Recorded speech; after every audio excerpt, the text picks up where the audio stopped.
স্বাগত জানাচ্ছি বাংলা ভিশনের নিয়মিত আয়োজন সংবাদ পর্যালোচনামূলক ও বিশ্লেষণধর্মী অনুষ্ঠান নিউজ এন্ড ভিউজে। সাথে আছে তাইমুর রশিদ। আমার সাথে আজকে আলোচনার জন্য স্টুডিওতে উপস্থিত আছেন ক্ষমতাসীন আওয়ামী লীগের সাংগঠনিক সম্পাদক নেত্রকোনা ৫ থেকে নির্বাচিত সংসদ সদস্য আহমদ হোসেন, আছেন বিএনপির বিশেষ সম্পাদক ডক্টর আসাদুজ্জামান রিপন। আপনাদের দুজনকে স্টুডিওতে স্বাগত জানাচ্ছি। দর্শক, স্টুডিও আলোচনা করব, তবে তার আগে যদি দিনের সবশেষ খবরগুলোর দিকে একটু দৃষ্টি দেই। প্রচণ্ড গরমে তো হাসফাস অবস্থা আমরা সবাই জানি, সেটি নিয়েই প্রধান শিরোনাম ছিল তীব্র দাবদাহে সারা দেশ ভুগছে। হিটস্ট্রোকে রাজধানীতে একজনের মৃত্যু। আরও ৭২ ঘন্টার হিট অ্যালার্ট জারি, অর্থাৎ বুধবার পর্যন্ত এই হিট অ্যালার্ট জারি থাকবে। শিগগিরই গরম কমার কোনো সম্ভাবনা নেই, এমন বার্তাই দিয়েছে আবহাওয়া অফিস। যুদ্ধ নয়, জলবায়ু পরিবর্তনের ক্ষতি মোকাবেলায় ব্যয় করলে বাঁচবে বিশ্ব, বলেছেন প্রধানমন্ত্রী শেখ হাসিনা। স্কাপের সম্মেলনে যোগ দিতে থাইল্যান্ড যাচ্ছেন বুধবার। এদিকে দুদিনের সফরে ঢাকায় এসেছেন কাতারের আমির Sheikh Tamim bin Hamad Al Thani. বিমানবন্দরে উষ্ণ অভ্যর্থনা, প্রধানমন্ত্রীর সঙ্গে বৈঠককাল বেশ কিছু সমঝোতা স্মারক চুক্তি সই হবে। খবর ছিল সাবেক আইজিপি বেনজির আহমেদের দুর্নীতির অভিযোগে এবার তদন্ত শুরু করেছে, অনুসন্ধান শুরু করেছে দুদক। ৩ সদস্যের কমিটি গঠন হয়েছে। আর আলোচনায় সাম্প্রতিক সময়ে গত ২-৩ দিন ধরেই সনদ বাণিজ্য নিয়ে কারিগরি শিক্ষা বোর্ডের যে চেয়ারম্যান, তাকে ওএসডি করা হয়েছে। সেই ওএসডি চেয়ারম্যানকে জিজ্ঞাসাবাদ করা হবে কাল, অর্থাৎ যেদিন আলোচনা করছি মঙ্গলবার। ইউটিউব দেখে মধুমতির এটিএম বুথে ডাকাতির পরিকল্পনা করা হয়। এই সংবাদটি ছিল ঈদের ছুটির সময় মধুমতি বুথের এটিএমে একজন নিরাপত্তা প্রহরীকে হত্যা করা হয়, সেটি খবর ছিল। এই ছিল দিনের সবশেষ খবরগুলো। আলোচনা শুরু করতে চাই বিএনপির বিশেষ সম্পাদক ডক্টর আসাদুজ্জামান রিপন। আবহাওয়া গরম, রাজনীতিও একটু গরম হওয়ার ইঙ্গিত মিলেছিল ২৬ এপ্রিল অর্থাৎ শুক্রবার। আপনারা একটি সমাবেশ ডেকেছিলেন, যেটি নিঃসন্দেহে ৭ই জানুয়ারি নির্বাচনের পরে বিএনপির প্রথম কোনো সমাবেশ কর্মসূচি ছিল।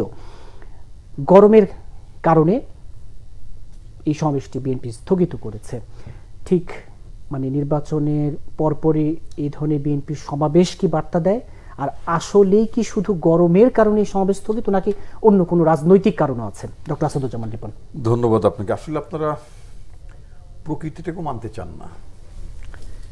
দেশে গরমের জন্য স্কুল বন্ধ, ভার্চুয়াল ক্লাস হচ্ছে, তাই না? এমনকি মেডিকেল স্টুডেন্টদেরও ভার্চুয়ালি ক্লাস করার কথা বলা হচ্ছে। হাসপাতালগুলোতে বিশেষ সজ্জার ব্যবস্থার কথা স্বাস্থ্যমন্ত্রী জানিয়েছেন।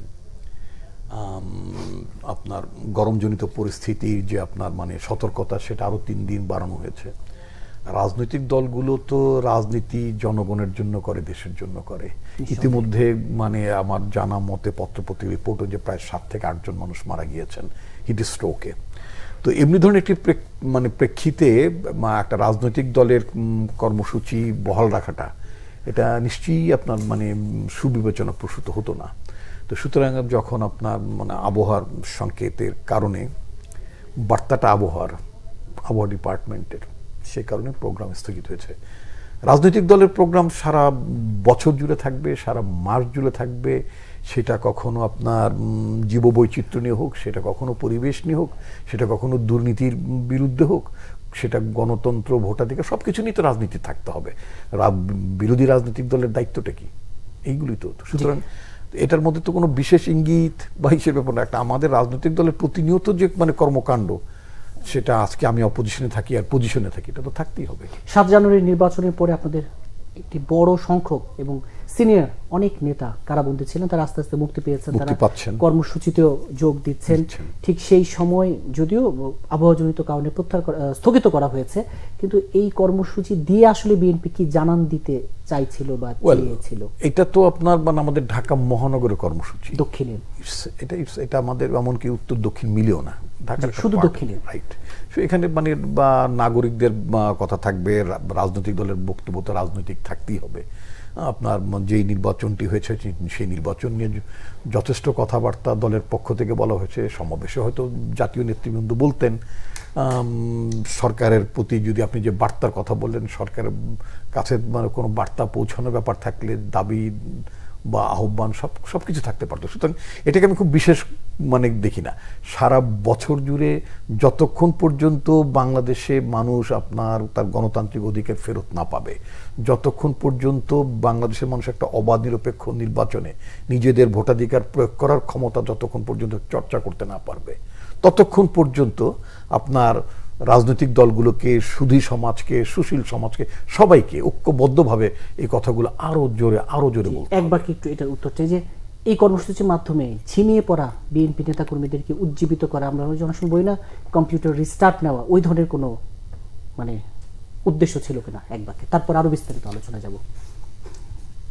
ডক্টর আসাদুজ্জামান রিপন, আপনাকে এই প্রশ্নটা করছি, এই যে এই কর্মসূচির মাধ্যমে বলা হচ্ছিল যে বিএনপি ঝিমিয়ে পড়া আপনি কি করে, আপনি এটা আওয়ামী লীগের অভিযোগ, আমি সেই সেটা বলেন, তাহলে বলেন যে আওয়ামী লীগ, আমার তো অবশ্যই এটি মন্তব্য নয়, তাহলে বলতেন আওয়ামী লীগের অভিযোগ অনুযায়ী।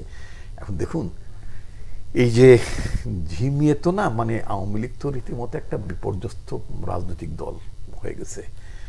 এই যে এখন দেখেন তাদেরকে দেশের সংবিধান, আইন, বিধিমালা সমস্ত কিছু ভায়োলেট করে তাদেরকে এখন বলতে হয় যে না, এমপি মন্ত্রীদের আত্মীয় স্বজন ইলেকশন করতে পারবে না। দেশের সংবিধান কোথাও লেখা আছে নাকি? ওই বিষয়গুলো একেবারে পরে যাব। আপনি যেহেতু বলছেন এটা, তো সুতরাং মানে এই কথাগুলো কারা বলে? যাদের নিজেদের কোনো রাজনীতি নাই, আচ্ছা, যাদের নিজেদের কোনো রাজনীতি নাই, জনগণের কাছে যাওয়ার কোনো ব্যাপার নেই, জনগণ যাদেরকে মানে একটা পরিত্যাজ্য পার্টি, যাদেরকে জনগণ পরিত্যাগ করেছে, যাদেরকে মানুষ ভোট দিতে যায় না, এবং এই দলটি সেটা অনুভব করার পর থেকে নিজেদের মার্কাটা পর্যন্ত তারা নিজেরাই পরিত্যাগ করেছে, তারা এখন মার্কা নিয়ে ইলেকশন করতে সাহস পায় না। তো সেই দলটি আমাদেরকে ঝিমায় পড়া বলবে না আমাদেরকে উজ্জীবিত? জনগণ তো উজ্জীবিত, কারণ জনগণ তো তাদের দিকে সাড়া দিচ্ছে না। আরো বিস্তারিত আলোচনায় পড়ে যাব। আমোদ হোসেন এমপি, এই যে আওয়ামী লীগ পরিত্যাজ্য দল, এর জবাব তো দিবেন। আমি একটু প্রশ্নটা এভাবে রাখতে চাই, 26 এপ্রিল বিএনপির যে সমাবেশ ছিল, যদিও এটি স্থগিত হয়েছে, একই দিনে আওয়ামী লীগ একটি শান্তি উন্নয়ন সমাবেশ ডেকেছিল। যদিও আওয়ামী লীগ যে কারণটি দেখাচ্ছে সেখানে কিন্তু আবহাওয়া নয়, সেখানে বলা হচ্ছে দক্ষিণ মহানগর থেকে যে বার্তা দেওয়া হয়েছে যে পুলিশের অনুমতি পায়নি। মানে এই যে বিএনপি সমাবেশ ডাকলে সমাবেশের করতে চাওয়া, আবার বিএনপি স্থগিত হলে প্রত্যাহার করে নেওয়া, কোনো রাজনীতি আছে কিনা? বিএনপি অনুসরণ করে আর কি, পাশ থেকে একটি মন্তব্য হলো বিএনপিকে অনুসরণ করেন। বিএনপিকে তো আমরা অনুসরণ করবো, বিএনপি তখন শুকিয়ে গেছে, শুকনো পার্টি, স্লিম, যেমন পদ্মা শুকিয়ে গেলে চর পড়ে না, এটা চর পড়ে গেছে। সেটা কি প্রচন্ড গরম দেখে বলছেন? মানে গরম যারা সইতে পারে না তারা আবার ত্যাগ করবে কিভাবে? এবং বিএনপি তো অলওয়েজ আরামের পার্টি, ফ্রিজে খাওয়া খেতে চায়, ভালো খাওয়া খেতে চায়, আরামে থাকতে চায়, এসিতে ঘুমাইতে চায়, এইভাবে তারা জন্ম হয়েছে। কাজে জন্মটা হচ্ছে এসির মতো থেকে, কাজেই চৈত্রের দাবদাহ, বৈশাখের দাবদাহ এগুলো তাদের কাছে সহনীয় নয়, যে কারণে তারা পিছিয়ে যাবে, সবসময় পিছিয়ে যাবে।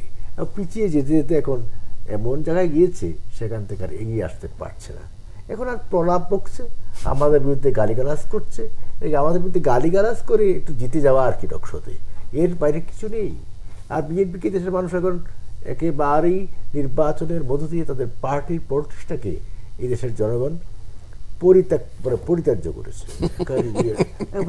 এইটা অনুসরণ করলো এই শব্দটিও না, একটা শব্দ ব্যবহার করে না, এই শব্দটা তো বাংলা ডিকশনারি আপনার ক্ষেত্রে প্রযোজ্য, আমার ক্ষেত্রে প্রযোজ্য। আপনি ওখান থেকে শিখেছেন, আমি ওখান থেকে শিখেছি।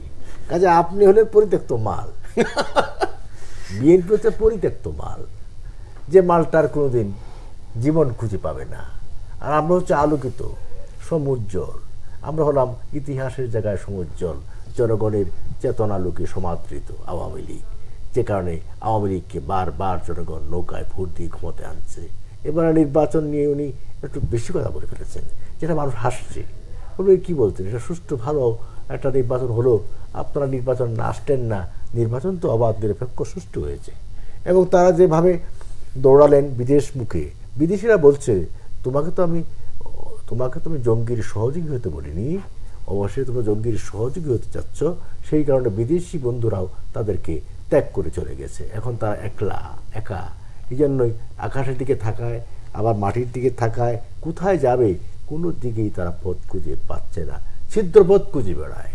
ছিদ্রপথ দিয়ে যদি কোনোভাবে একটু ক্ষমতায় আসা যায়, সেই চিন্তায় বিভোর থাকে সবসময়। তাদের মস্তিষ্ক হচ্ছে idle brain is the devil's house, Bertrand রাসেলের কথা। অলস মস্তিষ্ক হচ্ছে শয়তানের আড্ডাখানা। বিএনপির মাথা হচ্ছে তেমনি আইডল ব্রেন, অলস মাথা, সবসময় শয়তানের বুদ্ধিতে কাজ করে, কীভাবে কসপ্রাচি করবে, কীভাবে চক্রান্ত করবে, কীভাবে আওয়ামী লীগকে ক্রাশ করবে, কীভাবে আওয়ামী লীগকে উৎখাত করবে, এহেন একটা ছিদ্রপথের অনুসন্ধানে ঘুরে বেড়ায়। যারা রাজনীতি ছেড়ে ছিদ্রপথ অনুসন্ধানে ঘুরে বেড়ায়, জনগণের কাছে যেতে ভয় পায়, জনগণ রিসিভ করে না, তাদের দ্বারা কখনো জনগণের পার্টি হওয়া সম্ভব নয়। কাজে বিএনপি মরেও তার প্রমাণ করতে পারলো না যে কাদম্বিনী মরিয়া প্রমাণ করেছিল আমি মরি নাই। বিএনপি যে মরেও প্রমাণ করতে পারতো যে সে মরে নাই, না, সে মরেই গেছে, সে আর জীবিত হচ্ছে না, সে আর রাজনৈতিকভাবে জীবিত দশায় জীবিত প্রাণ ফিরে পাবে না।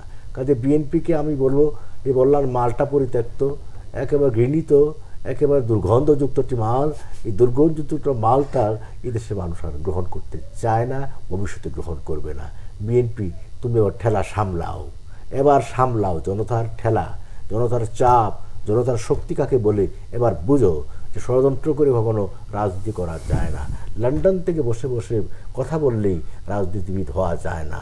লন্ডনে বসে থেকেই এই দেশের রাজনীতিকে নিয়ন্ত্রণ করা সম্ভব নয়। যে নেতা তিনি হয়েছেন দুর্নীতিবাজ, তিনি দেশে আসতে ভয় পান, how much coward he is, এই কাওয়ার্ডের পক্ষে একটা পার্টির লিডারশিপ দেওয়া কখনোই সম্ভব নয়। সুতরাং আমরা বিএনপিকে উপদেশ দিতে যাব না। তারা আমার দেশে আমার পার্টির সিদ্ধান্ত নিয়ে পলিটিক্স করে, আমার পার্টির সিদ্ধান্ত আমার কাছে, আমার ঘরের সিদ্ধান্ত আমার কাছে, আমি নৌকা রাখবো কি রাখবো এটা আমাদের সিদ্ধান্তের ব্যাপার। তাদের তো মাথা ব্যথার কোনো কারণ নেই। এবং নির্বাচনে এবার আপনি দেখলাম এই উপজেলা নির্বাচন নিয়ে পরে একেবারে বিস্তারিত আপনি যেটা বলেছিলেন, আমাদের সমাবেশটা তো এখনো আমরা পাইনি, কারণ আমাদের কালকে মিটিং আছে, কালকের মিটিং আছে। দক্ষিণ মহানগর থেকে এর মধ্যে সাংবাদিকদের বার্তা দিয়ে জানানো হয়েছে, কিন্তু কালকে পুলিশ অনুমতি না পাওয়া, জি কালকে আমরা সহযোগী সংগঠনগুলোর আমাদের মিটিং আছে, সেই মিটিং এর বিষয় নিয়ে আমরা আলোচনা করব, পরে নিশ্চয়ই আরো বিস্তারিত জানা যাবে। ডক্টর আসাদুজ্জামান রিপন, যে জনতার ঠেলা সামলাতে বিএনপি প্রস্তুত কিনা সাথে যুক্ত করতে চাই। পররাষ্ট্রমন্ত্রী স্মরণ করে দিয়েছেন যে গণতান্ত্রিক রীতিনীতি মেনে সভা সমাবেশ করলে জনগণ, যদি না মেনে সভা সমাবেশ করে জনগণই প্রতিহত করবে। 28 অক্টোবরের আমি ভদ্রলোককে পররাষ্ট্রমন্ত্রী যাকে বলেন, আমি তাকে ডোমেস্টিক মন্ত্রী হিসেবে ভাবতে চাই না। তো এই পররাষ্ট্র মন্ত্রণালয়ের দায়িত্ব নিয়ে ওনার থাকা উচিত। নিশ্চয়ই আপনি প্রসঙ্গ তুলবেন, সেটা হচ্ছে যে আপনার আমাদের প্রতিবেশী রাষ্ট্র যারা ওনাদের পাশে ছিল, গর্বের সঙ্গে দিদেন তথ্যমন্ত্রী, পরবর্তীতে পররাষ্ট্রমন্ত্রী দুজনেই স্বীকার করেছেন, যোগাযোগ মন্ত্রী সহ ওবায়দুল কাদের স্বীকার করেছেন, গর্ব সহকারে বলেছেন যে ভারত পাশে ছিল।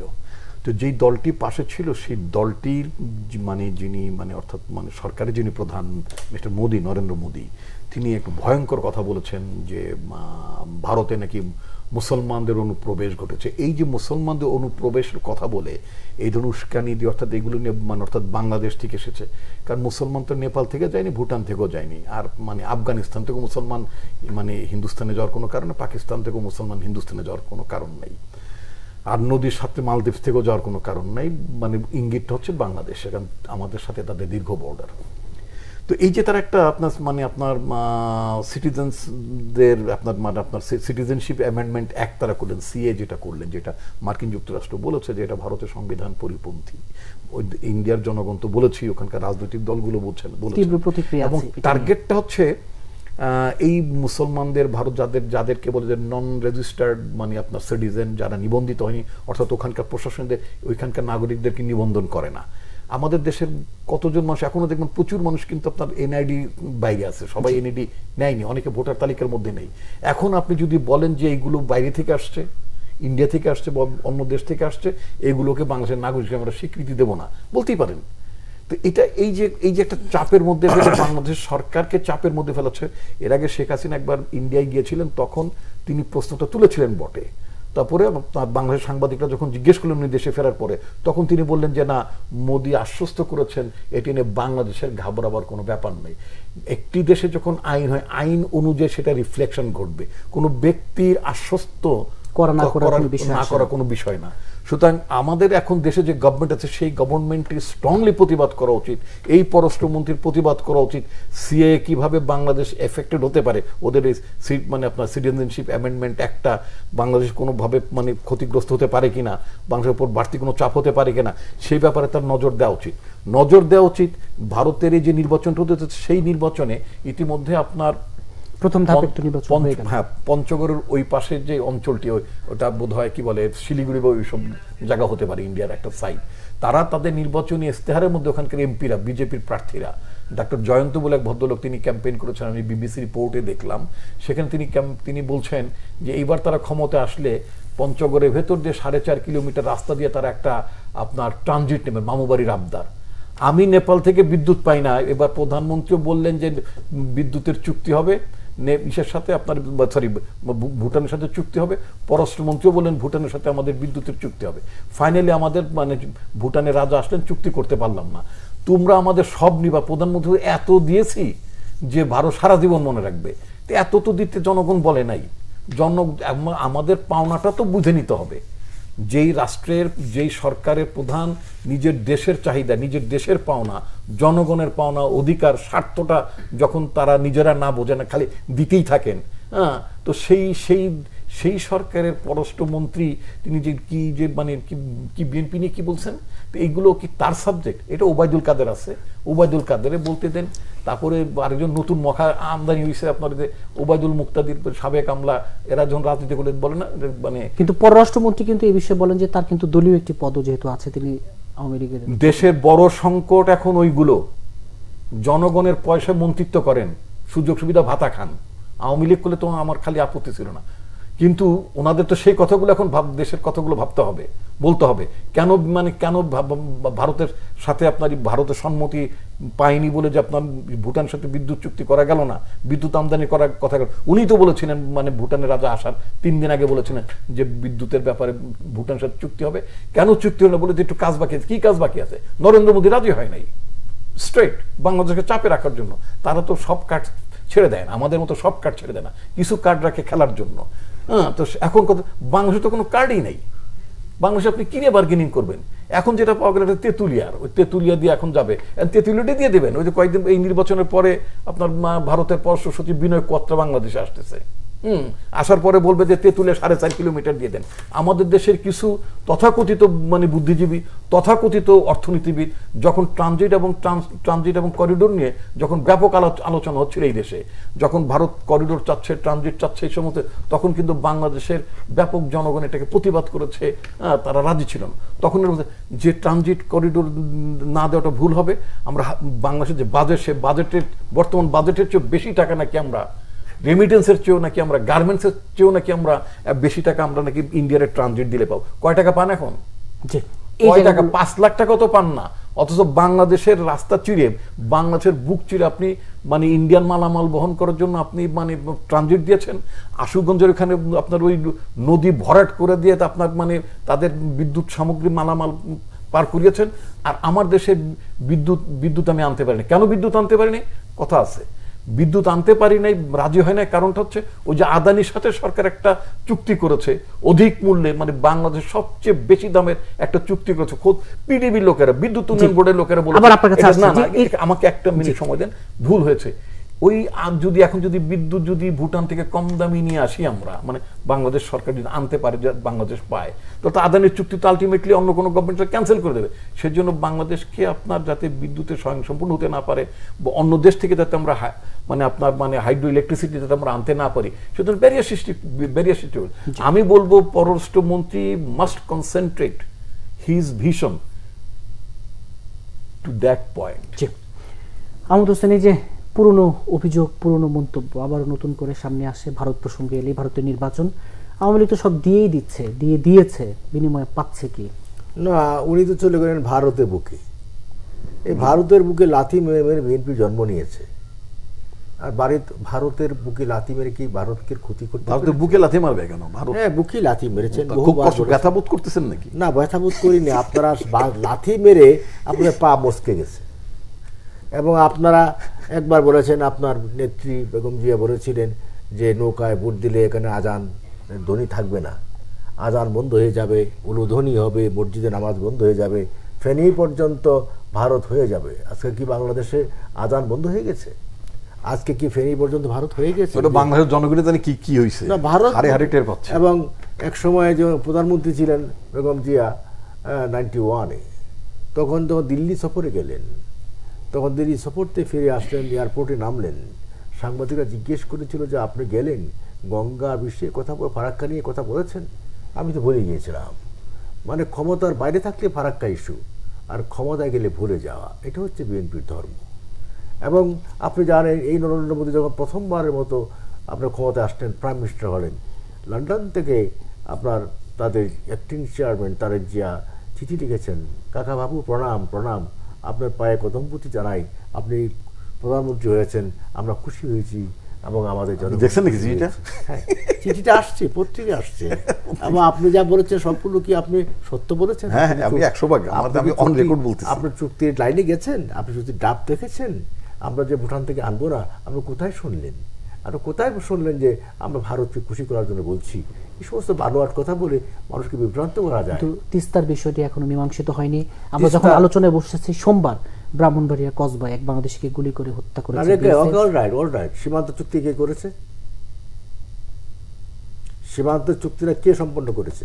কেন না, আমি তো মানে নিঃসন্দেহে, কিন্তু যে সীমান্ত হত্যা, তো আমাকে বলে সীমান্ত চুক্তি যে অমীমাংসিত ছিল, এটা মীমাংসিত হয়েছে, চুক্তি সম্পন্ন হয়েছে। It is done by honourable prime minister Sheikh Hasina. কি আমরা এটা বোধহয় ঠিক না। গঙ্গা চুক্তি ফারাক্কা ইস্যু যেটা ছিল, সেই চুক্তি কে করেছে? প্রধানমন্ত্রী শেখ হাসিনা আমলে হয়েছে। আপনি যদি বলেন ভারতের সাথে এই বাইলেটারাল ইস্যুগুলো এই পর্যন্ত যত সমাধান হয়েছে, এটা প্রধানমন্ত্রী শেখ হাসিনা আওয়ামী লীগ ক্ষমতা আসা করে হয়েছে। যেমন আপনি বলেন সীমান্ত চুক্তি, এটা বঙ্গবন্ধু যখন ছিলেন তখন পার্লামেন্টে কিন্তু অনুমোদন দিয়ে গিয়েছিলেন, বাট ভারতের পার্লামেন্ট এটাকে অনুমোদন দেয়নি। But during the regime of Sheikh Hasina, prime minister of Bangladesh, তার শাসনামলেই কিন্তু ভারতের পার্লামেন্ট সীমান্ত হত্যা নিয়ে বারবার আপনাদের সীমান্ত হত্যা নিশ্চয়ই আমরা প্রতিবাদ করছি, কূটনীতিভাবে প্রতিবাদ করছি, নিশ্চয়ই আমরা এটাকে প্রতিবাদ এখনো করি, আপনার টকশো দাঁড়িয়ে প্রতিবাদ করি। সীমান্ত হত্যা বন্ধ করা উচিত, এই ব্যাপারে ভারতকেও আরো অ্যালার্ট থাকা উচিত। নিন্দা করেন, প্রতিবাদ করেন? প্রতিবাদ করছি, প্রতিবাদটা আরো কঠিন ভাষা। আমি তো আপনার বিএনপি যদি আমার প্রম্পট মাস্টার হয় তাহলে চলবে না। নিন্দা করেন। বিএনপি চাচ্ছে যে আমরা বিএনপি হতে চাই আওয়ামী লীগের প্রম্পট মাস্টার, তাদের কথা মতো আমরা কথা বলবো। বিএনপি প্রম্পট মাস্টার হয়ে লাভ নেই, আমরা আমাদের মতো করে কথা বলে যাচ্ছি, দেশ চালাচ্ছি। একটু নিন্দাও করলো না, দেশ আমরা চালাচ্ছি, দেশ চালাচ্ছেন প্রধানমন্ত্রী শেখ হাসিনা, আওয়ামী লীগ ইজ ইন পাওয়ার, রাষ্ট্রীয় ক্ষমতায়। কাজেই রাষ্ট্র কিভাবে চলবে না চলবে এটা প্রধানমন্ত্রী শেখ হাসিনা আমার গভর্নমেন্ট ডিসিশন নেবে, এই ব্যাপারে ডিসিশন নেওয়ার ক্ষমতা বিএনপির নেই। বিএনপির জ্বালা পোড়া লাগতেছে, এতদিন তো আর ক্ষমতায় আওয়ামী লীগ, আমরা ক্ষমতা দিতে পারলাম না, এখনো পারছি না। কেন? এই জ্বালা পোড়ায় মরে যাচ্ছে এখন, বুঝছেন না? কাজে বিএনপি ইহজনমে আর কবে ক্ষমতায় আসবে আমি জানি না। বিএনপি একেবারে নিঃশেষ হয়ে যাচ্ছে, টকশো পর্যন্ত সীমাবদ্ধ। আর বিএনপি নির্বাচনে না এসে নির্বাচন বিমুখ হয়ে গেছে। নির্বাচন বিরোধী পার্টি হওয়া মানে হচ্ছে একটি সন্ত্রাসী পার্টি, মানে একটি জঙ্গিবাদী পার্টির সাথে লিঙ্ক হয়ে গেছে। জঙ্গিবাদ কখনো ডেমোক্রেসির পক্ষে নয়। কিন্তু বিএনপির সিনিয়র নেতারা তো বলছেন যে ভারতের উপর ভর করে সরকার যত কিছুই করুক না কেন বিএনপিকে ধ্বংস করা যাবে না। না, এটা তো বিএনপির সিনিয়র নেতারা যেটা বলে এটা তো একেবারে এমন বাক্য নয় যেটাকে মানতে হবে। তারা তো বলবেই, তাদের মুখ আল্লাহ দিচ্ছে, আওয়ামী লীগের বিরুদ্ধে যা বলার তারা বলে যাচ্ছে, আমরা শুনছি এবং আমরা প্রতিবাদও করছি, আমরা জবাবও দিচ্ছি। এবং পররাষ্ট্রমন্ত্রী যা বলেছেন, তিনি তো পার্টির নেতা, পররাষ্ট্রমন্ত্রী, দলীয় সরকারের পররাষ্ট্রমন্ত্রী, তিনি কি বলবেন না? তিনি বলার রাইট নাই? এটা কি বললেন আপনি? ডোমেস্টিক প্রাইম মিনিস্টার নন, তিনি ডোমেস্টিক, তিনি ইন্টারন্যাশনাল দিক দেখেন, বাট ডোমেস্টিক, তিনি ইম্পোর্টেড না। But you need imported goods, imported people from other countries, because you are looking towards foreigners. বিদেশিরা কখন আসবে, কখন এসে তাদেরকে বাসিতে হুইসেল বাজিয়ে ক্ষমতা বসিয়ে দিবে, বাট সেদিন তো রয়ে নাই, সেদিন চলে গেছে, আর আসবে না ফিরে। চেয়েছে দেখুন আর আসবে না ফিরে। আর সুতরাং এখনো সময় নেই, সময় ফুরিয়ে গেছে।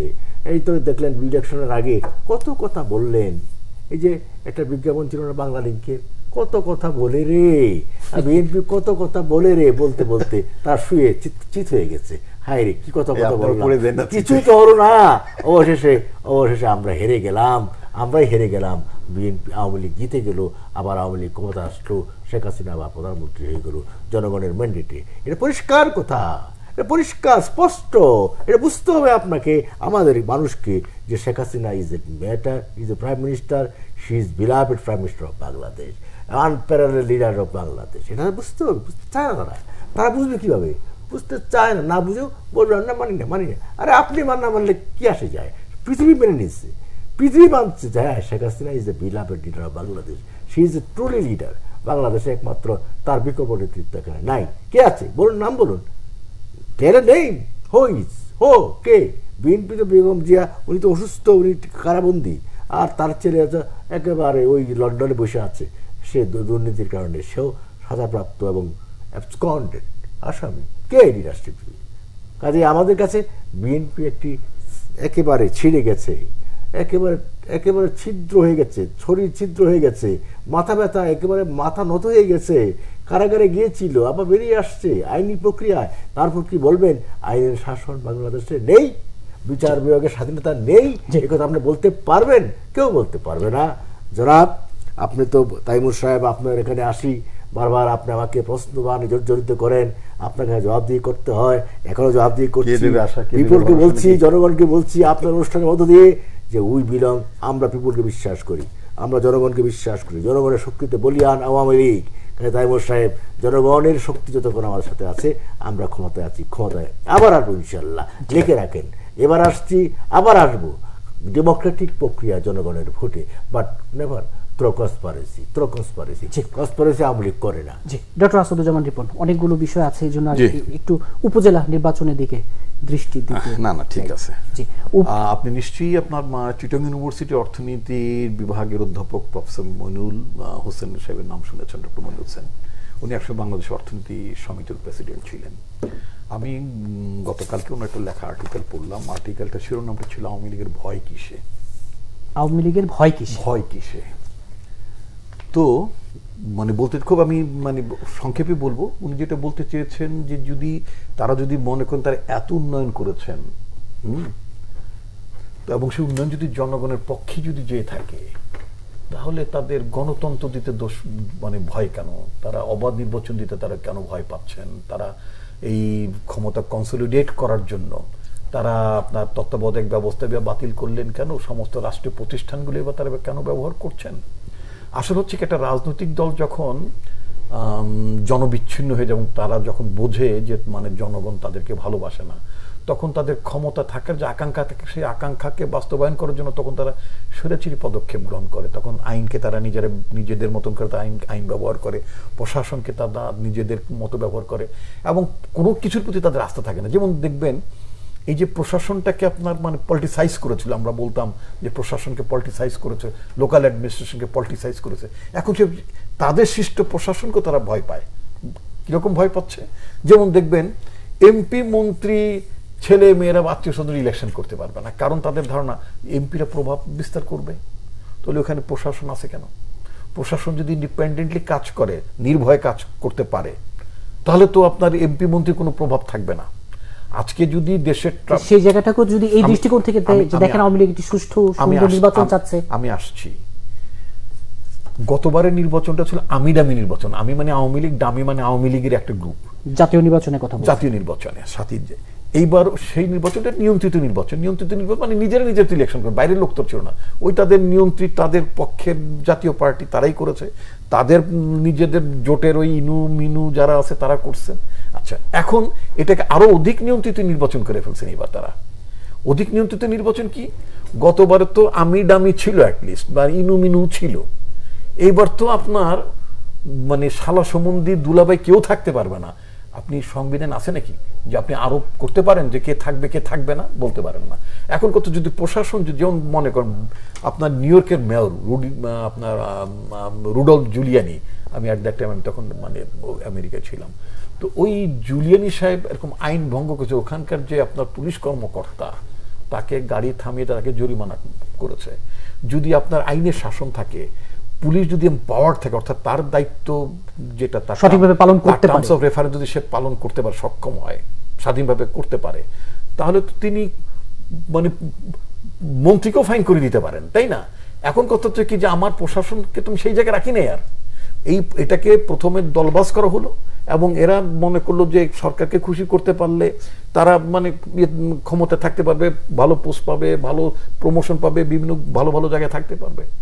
এখন সরকারের ধারণা হয়ে গেছে যে এইগুলো এখন এমপি মন্ত্রীরা এদের উপর প্রভাব বিস্তার করবে, নিজের দলের এমপির প্রতি আস্থা নাই, মন্ত্রীর প্রতি আস্থা নাই, এমনকি প্রশাসনের প্রতি আস্থা নাই। এখনো বলছেন আত্মীয় স্বজনকে ঠেকায়, মানে যাতে মন্ত্রী এমপিদের আত্মীয় স্বজন, ওনার জানি ওনার কোন আত্মীয় স্বজন উনি দিচ্ছেন কিনা এলাকায়, তো এদেরকে ঠেকায় নির্বাচন করতে নির্বাচন নিয়ে এত সমালোচনা করছেন, কিন্তু বেশ কিছু জায়গায় তো বিএনপি আসছে। আমি না, এটা আপনাদের একটা ভুল কথা, আমি আসবো এটা।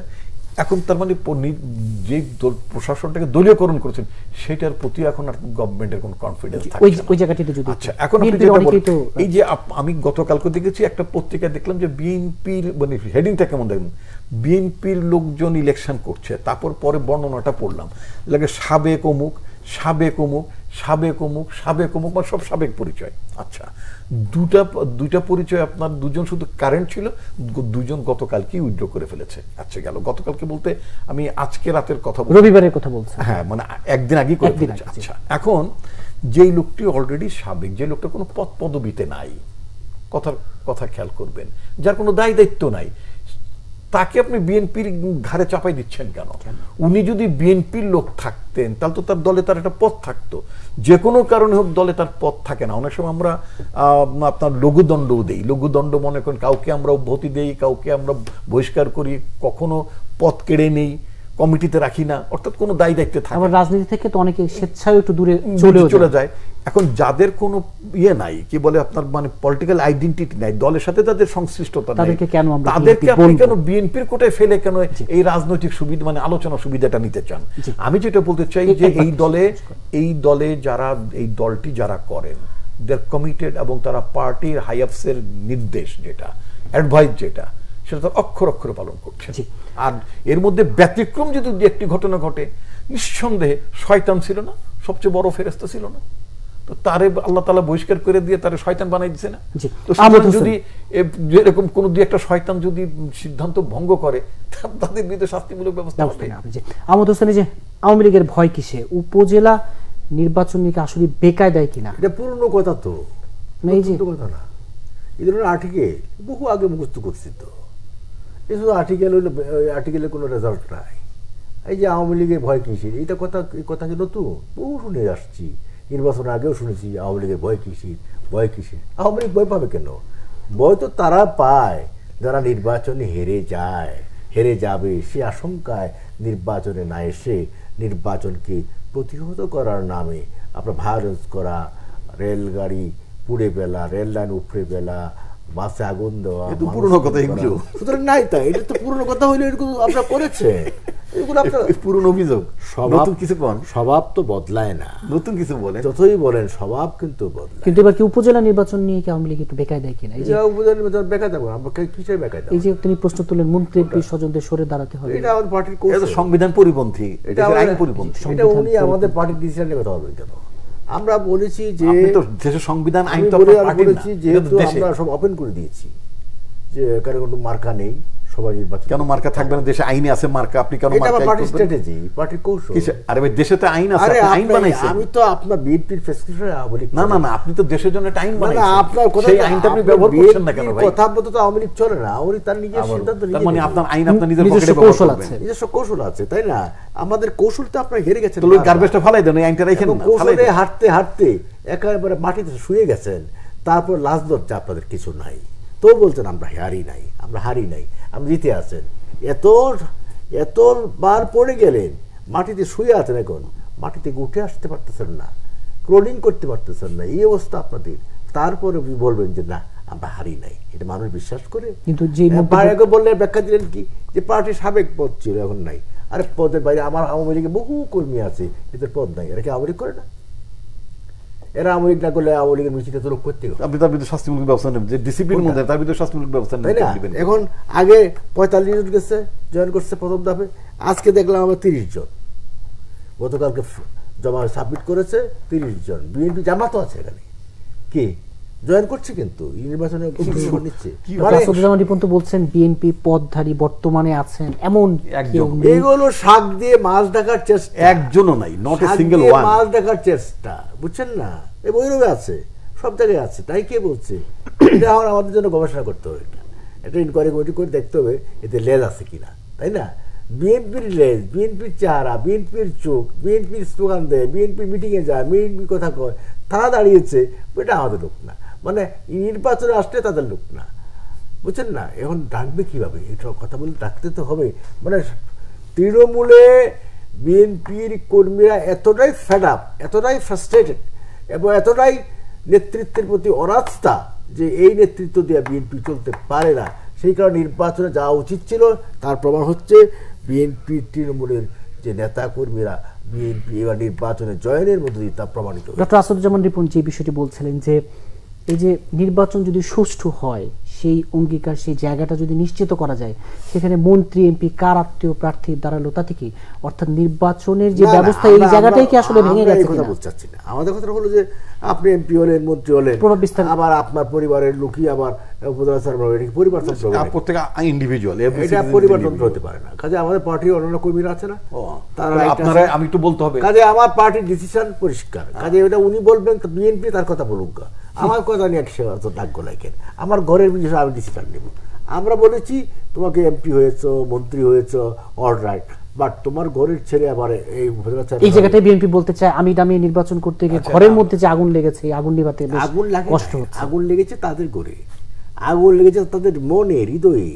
এই জন্য তার মনোরোগ চিকিৎসকের কাছে যাওয়া উচিত। বিএনপির তো এখন মনোরোগ চিকিৎসক আছে না, সাইকিয়াট্রিক প্রবলেম হইলে ওই ডাক্তারের কাছে গিয়ে মনের চিকিৎসা করা উচিত। মন জ্বালা পড়া, মনে কত কষ্ট, হায় রে কত বছর ক্ষমতায় নেই, কিছু খাইতে পারতেছি না, লুটপাট করেছিলাম তো শেষ হওয়ার পথে, আর বাকি যারা আছে লুটপাট করে দেশের বাইরে পাচার করে আছে তারা সুখী আছে, শান্তিতে আছে।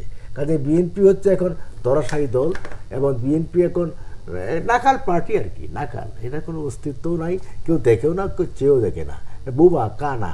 এই মাঝে মাঝে কিছু আর লোক আইসা বক্তৃতা করে আওয়ামী লীগের বিরুদ্ধে, মানুষ বলে যে কি বলতেছে, নির্বাচনে না আইসা তারা এগুলো কি বলে, ইলেকশন না আইসা কি বলে। সুতরাং আজকে পরিষ্কার বক্তব্য হচ্ছে বিএনপি নিয়ে কথা বলতে আমার লজ্জা করে। এটা একটা দরাশায়ী দলের পচে গেছে, মরে গেছে, এটা নিয়ে তো লজ্জা করে। তারপরে এটা কথা বলতে হয় এই শয়তান, যে উনি বলে শয়তান আল্লাহ সাথে বানাইছে, শয়তানের আত্মা হইল বিএনপি। পরিষ্কার পরিষ্কার। কারণ এই আত্মাটা যে পর্যন্ত শেষ না হবে এই পর্যন্ত আমাদের ফাইট চালিয়ে। হাতে বেশি সময় নেই। ডক্টর আসাদুজ্জামান রিপন, এই যে আহমদ হোসেন বলছিলেন যে কতদিন ধরে ক্ষমতা নেই, লুটপাট, এই জায়গায় আমি একটু যুক্ত করি। এই আলোচনায় যখন সামনে আসে সাবেক আইজিপি বেনজির আহমেদের অবৈধ সম্পদ অর্জনের অভিযোগে, এবার দুদক বেনজির কার আশকার এত টাকা সম্পদ অর্জন করলো? আশকারও কারুর ছিল, প্রশ্রয় তো কারুর ছিল। এটা কি পত্রিকায় বের হওয়ার পর আপনি দেখবেন হাজার হাজার বিঘা সম্পত্তি আপনি তৈরি করে ফেললেন, আপনি রিসোর্ট বানালেন, সরকারের পয়সা দিয়ে আপনি রাস্তা বানাইলেন, তারপরে পুলিশ ফাঁড়ি বসাইলেন, এত কিছু করলেন, কেউ দেখলো না, কেউ এই দেশে কোনো অথরিটি নেই জিজ্ঞেস করা। পরে দুদকের একজন আইনজীবী আছে, ডক্টর ইউনুস পেলে তারাতে সেই মামলায় দৌড় মারে খুরশেদ আলম। সে বলল কি দুদক কি জিনপুরি? দুদক কি এরকম পত্রিকা দেখে কি দুদক ব্যবস্থা নেয়? এখন নিলেন কেমনে? এখন তো পত্রিকা দেখেই ব্যবস্থা নিতে হইলো, অথবা মানে হাইকোর্টে কেউ গেছে, অথবা কেউ যাবে বলে আপনার মানে বলেছে তারপরে গেল। এগুলো কোনো কথা না। কথা হচ্ছে যে এই বাংলাদেশের যে ব্যাংকগুলো, যখন অনেকগুলো ব্যাংক দেওয়া হচ্ছে, আমরা তো তখন বিরোধী দলে, আমরা তখন বলেছিলাম যে একটা দেশে এত ব্যাংকের প্রয়োজন নাই। তখন ওনাদের তৎকালীন অর্থমন্ত্রী বললেন এই দেশে 40টা ব্যাংক চলতে পারে। এখন 40টা ব্যাংকের মজাটা বোঝা যাচ্ছে না। এখন মার্জার হচ্ছে। মার্জার কাকে বলে?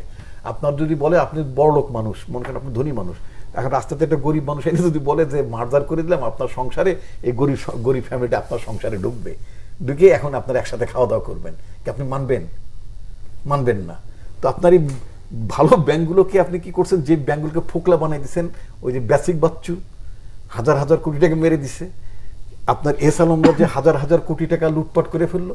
ইসলামী ব্যাংকের মতো প্রাইভেট সেক্টরের মধ্যে সবচেয়ে হেলদিয়েস্ট ব্যাংক, এটাকে মানে মানে ওয়ার্ল্ডের বিভিন্ন ইকোনমিক মানে নিউজ এজেন্সিগুলো তারা তাকে এটাকে উদাহরণ হিসেবে বলতো, সেটাকে পর্যন্ত ফোকলা করে দিয়ে এটাকে দেউলিয়া বানাই ফেলতেছেন প্রায়।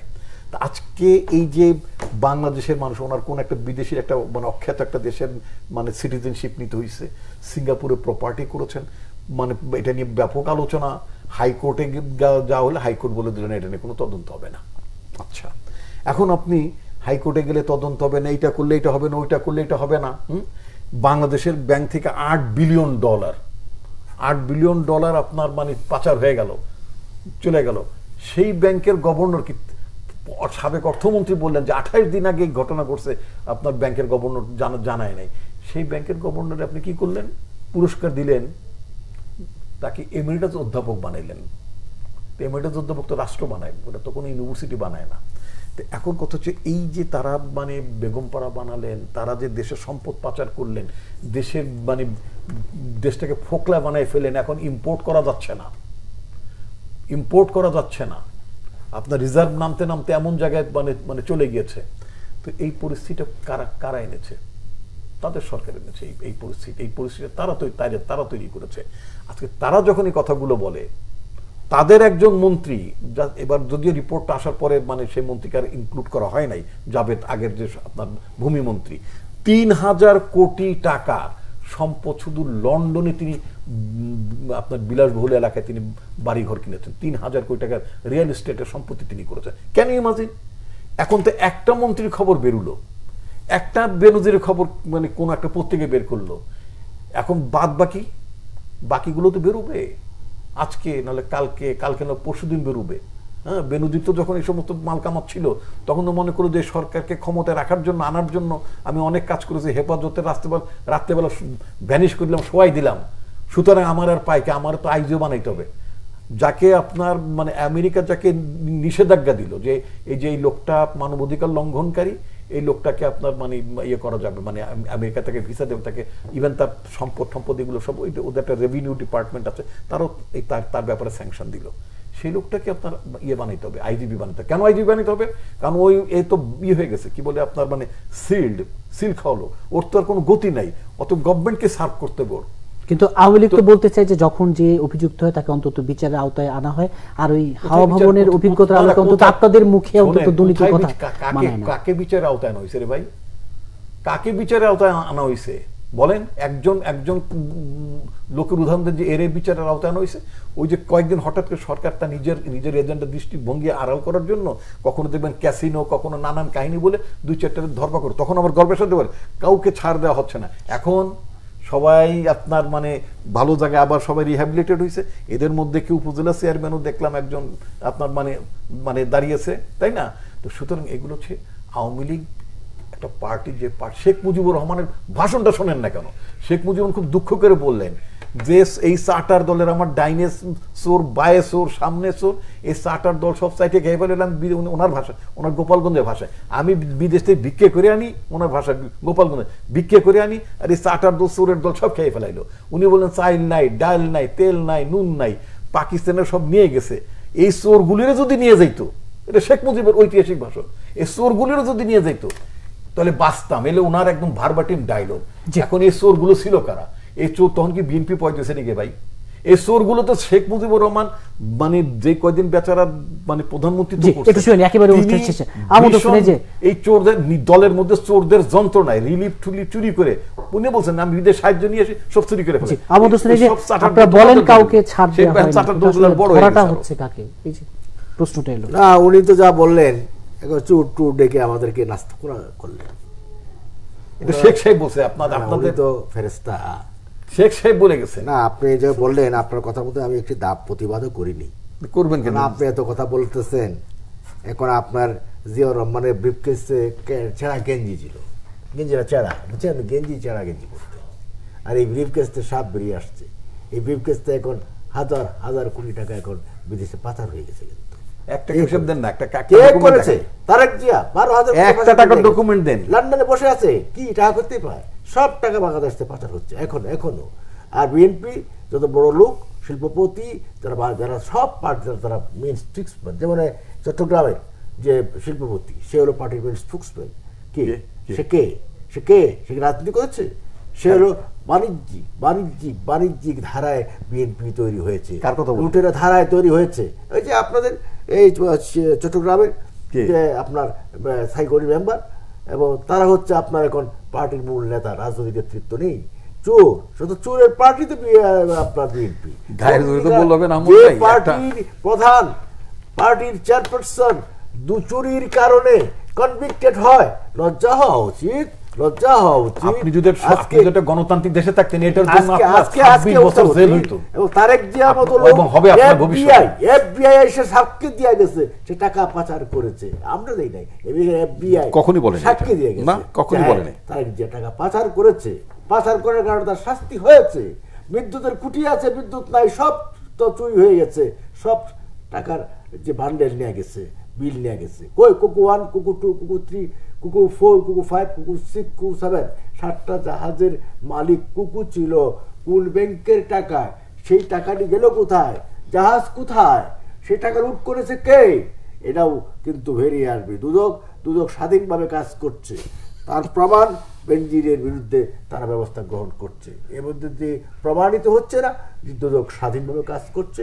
দুদককে এই পর্যন্ত বিচার করে নাই।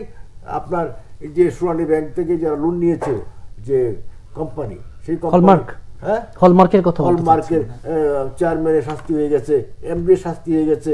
তারপর আরেকটা ছিল আপনার এই যে দোয়াখালী বাড়ি, ডাক্তার মুদাসসিরের তয় নাই। সুতরাং শেখ মুজিব, শাস্তি হচ্ছে না। শেখ হাসিনার উপদেষ্টা প্রক্রিয়াধীন অনেক, এমনকি আমাদের এই কক্সবাজারের যে এমপি ছিল বদি জেল খাটে নাই, তার মধ্যে এখনো মামলা আছে, এখনো মামলা চলো। একজন বদির বোরের নমিনেশন দিচ্ছেন নাকি? সেটা আমরা দিলাম, বদির বোর্ডের নমিনেশন দিলাম। তাতে আপনার কি আসে?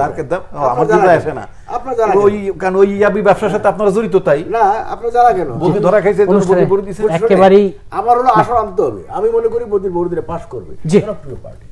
কারণ ওই ইয়াবার ব্যবসার সাথে আমার নমিনেশন, আপনারা তো এবার তো নমিনেশনের যে বাণিজ্য করেছে তারা জায়গা থেকে জি আপনাদের দুজনকে ইলেকশনে যাবে এই ধরনের অঙ্গীকার করে কিন্তু বহু টাকা কিন্তু লন্ডনে দিয়েছে। জি এই আলোচনা একদিন হবে। আপনাদের দুজনকে আজকে চোরের মার যদি বড় করা হয় ধন্যবাদ। তখন দুঃখ হয়।